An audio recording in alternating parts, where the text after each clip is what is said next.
Hello again, I'm Seb Maley from Qdos, and in this video we'll be taking a quick look at the reformed IR35 rules and HMRC's apparent soft landing for the rules in particular.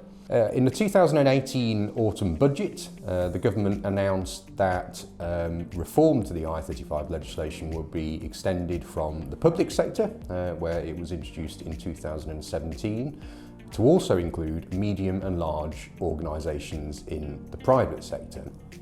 The date they set for this rollout was originally the 6th of April 2020, but as you're probably aware, this was deferred at the last minute until 2021 because of the COVID-19 pandemic. Before this happened, a review into the implementation of the rules was carried out in February 2020.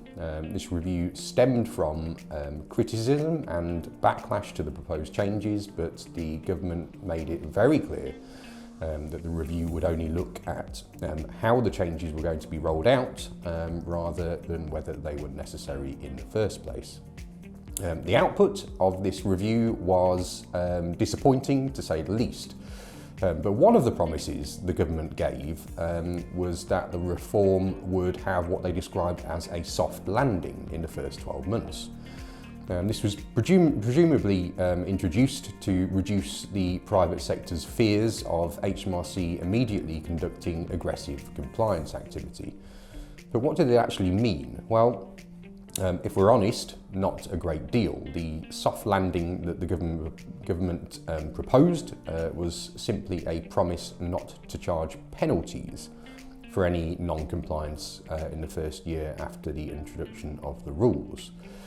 Penalties are essentially a fine that HMRC levy on top of any unpaid tax and national insurance, and are usually a percentage of the total tax liability, which will change depending on how careless or deliberate HMRC think the taxpayer has been.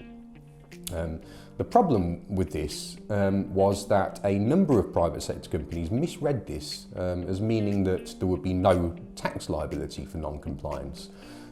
Or saw a reference to a soft landing and assumed that HMRC just wouldn't bother policing the rules at all.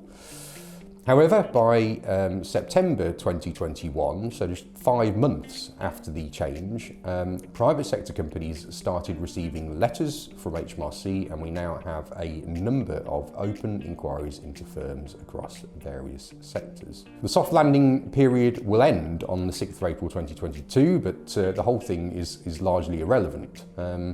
What it does remind us of, though, is that it is always important to read the devil in the detail with anything involving HMRC. The reality is that the announcement of a soft landing did lull a number of companies into a false sense of security at a time when they should have been in the final throes of preparing for a very significant legislative change. Thanks for watching. Please subscribe to our channel for more updates, and we'll see you next time.